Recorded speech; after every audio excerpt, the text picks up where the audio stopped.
You make $18 an hour. Your rent is due in 6 days.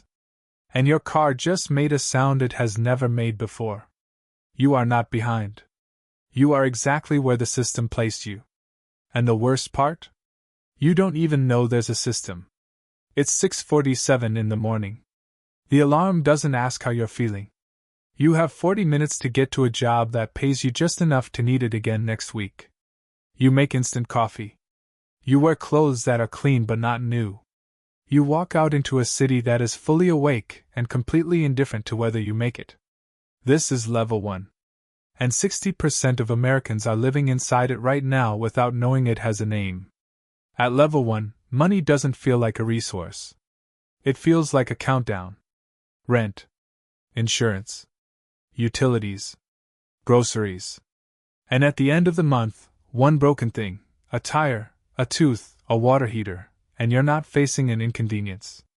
You're facing a decision that follows you for 2 years. You know this feeling. The dread before you swipe your card. The math you run at the checkout line. The "I'm good" you say when friends want to go out, because the truth is heavier than the lie. Here's what nobody tells you about this level. It's not just financial. It's neurological. A brain under constant financial stress physically cannot think long term. It's wired for the next 48 hours. The next bill. The next shift. The future becomes a luxury your nervous system cannot afford. The system didn't just take your money. It took your imagination. You were never taught about compound interest. Never shown how equity works.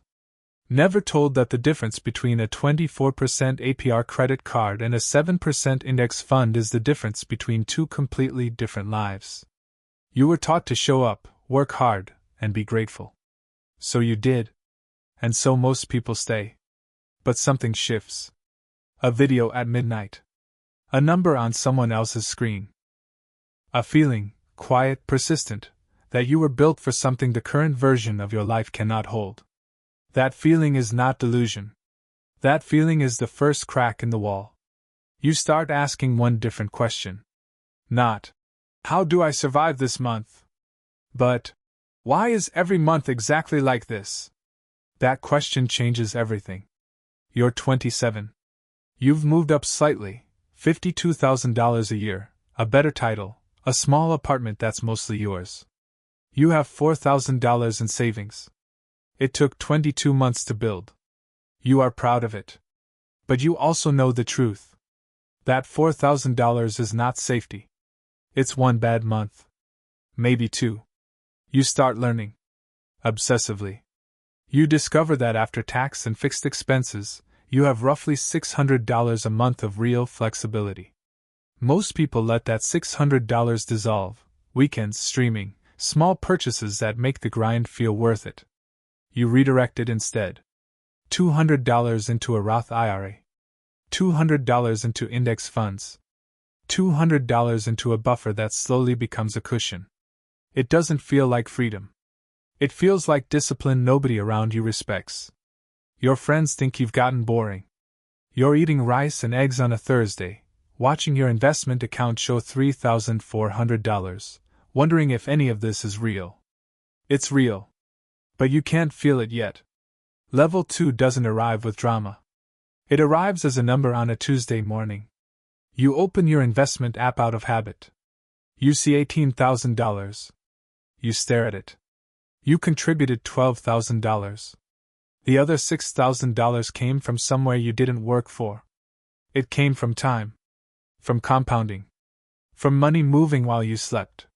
This is the first time in your life that money has worked for you instead of the other way around. And something in your chest shifts permanently. You're 31. You're making $74,000. You negotiated with data. You changed jobs twice with a quiet confidence that financial stability had built inside you, not performed, structural. You have $40,000 invested. 6 months of expenses saved. 0 high-interest debt. You are not rich. But you are no longer afraid. And the absence of fear, after a lifetime inside it, feels like someone removed a weight from your chest you had forgotten was there. Your thinking changes completely now. That $200 dinner is not $200. It's $200 that, invested at 8% over 25 years, becomes $1,369. You don't say this out loud, but you think it every time. You start seeing money not as something you spend but as something you convert. Present comfort versus future power. You also start seeing the people above you differently. Their confidence was never personality. It was financial cushion wearing a suit. They took bold positions because they could afford to be wrong. They negotiated hard because walking away cost them less. What you always read as charisma was actually just structural security. So now you start building yours. You raise your 401k to 15%. You open a brokerage account. You study real estate not as a dream but as an equation with real variables. You are not playing defense anymore. For the first time in your life, you are playing offense. And the game feels completely different from this side. But offense has its own cost. And you're about to find out what it is. Level 3 doesn't arrive suddenly. It arrives across a series of quiet decisions that compound the way interest compounds, slowly, invisibly, then all at once. You're 36. Household income $160,000. Portfolio crossed $200,000. Home appreciated 34%. A rental property covering its own mortgage and putting $400 a month in your pocket. By American standards, you are upper middle class.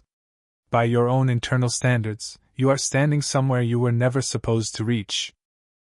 And that feeling, that quiet disbelief, never fully goes away.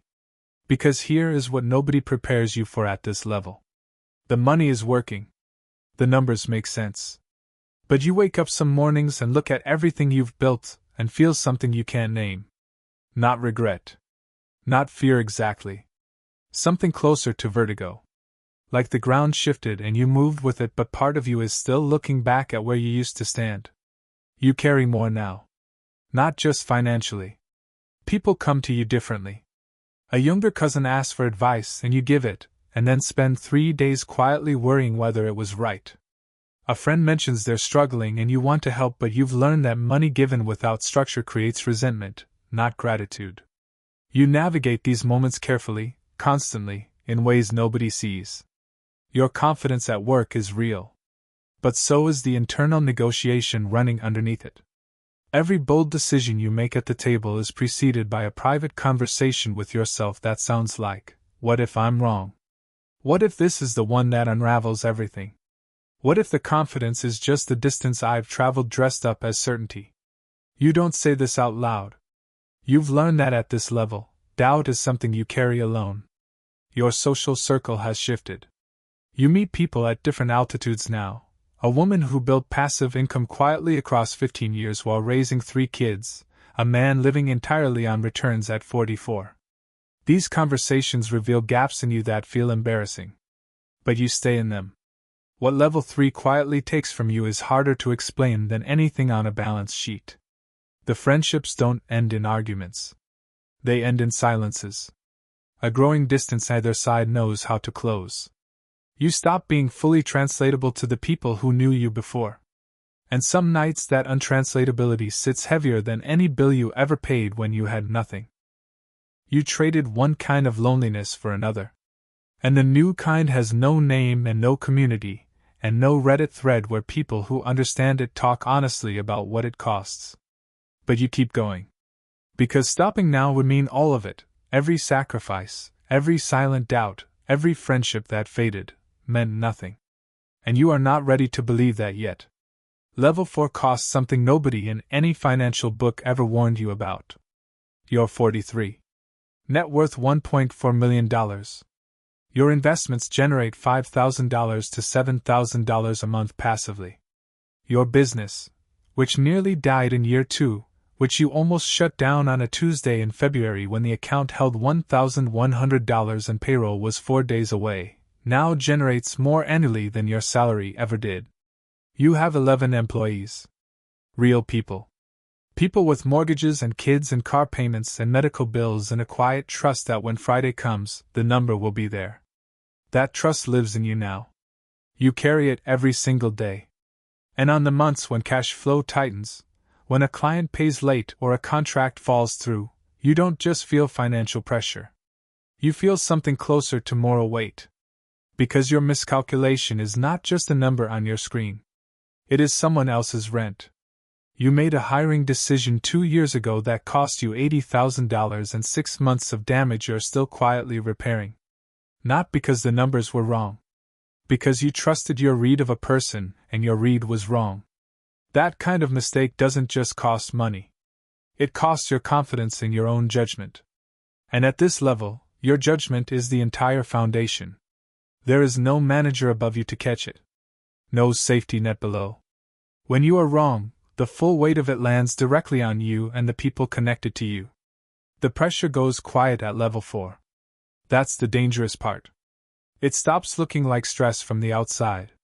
You get good at composure. People read you as calm, as certain, as in control. And you are, mostly. But composure is not the absence of pressure. It is pressure that has learned to wear a still face. Nobody in your life fully understands your decisions anymore. Not your friends, who still think in salaries. Not your family, who are proud but disconnected from the reality of what you manage. Not even your partner sometimes, because the full picture is too complex and too constant, and explaining it every time costs energy you don't always have. You exist in a shrinking circle of people who actually speak this language. And fluency in a rare language is just another word for solitude. You sit at dinner with people you love and part of your mind is always somewhere else. You've learned to hide it. You've gotten very good at hiding it. But you feel the gap between where your body is and where your attention is. And sometimes you wonder what it would feel like to be completely, unreservedly present. Without the weight of what you've built pressing quietly against the back of every moment. You don't have an answer. So you order dessert, and you smile and you keep going. And then there is a level above all of this. You only saw it once. Up close. A dinner in Chicago. 8 people. A quiet room. Everyone doing well by any reasonable definition. And then one man at the end of the table who was different in a way that was impossible to immediately explain. Maybe 58. Drove himself. Watched less expensive than yours. Spoke less than anyone. But when he did speak, the room reorganized itself around his words without anyone deciding to do that. You found out later his net worth was somewhere north of $40 million. He never mentioned it. Not once. What you remember most is not what he said about money. It's one sentence about time. He said that before 45, every decision he made was about building. After 45, every decision was about designing. Building is working within a system. Designing is creating the system other people work within. The gap between those two things, he said quietly, is the gap between wealthy and free. You thought about that on the drive back to your hotel. You are still thinking about it now. But here is what the story always leaves out. Every level costs something no balance can replace. Level 1, you lose sleep. Level 2, you lose weekends. Level 3, you lose friendships, slowly. Without ceremony, without a single conversation that marks where they ended. Level 4, you lose presence. You are physically there and somewhere else simultaneously, and the people who love you can feel the distance even when they never say it. And at the level of the man in Chicago? When the conversation turned to his children, something crossed his face. 1 second. Maybe less. A shadow that came and left before anyone else in the room caught it. But you saw it. He had built everything. And in that one unguarded moment, he looked like a man trying to remember the last time someone needed him for something other than what he could provide. That image never left you. It still hasn't. Right now, a 24-year-old somewhere in this country just checked their bank account. $340 until Friday. A sound in their car they're trying not to think about. Exhausted in a way that sleep doesn't fix. One question away from everything changing. The system doesn't care if they ask it. It ran before they were born. It will run long after they're gone. But the people who ever actually left it, the only ones, were the ones who stopped accepting it as weather and started reading it as a map. The map has always been there. The only question is whether you pick it up or leave it for whoever comes after you.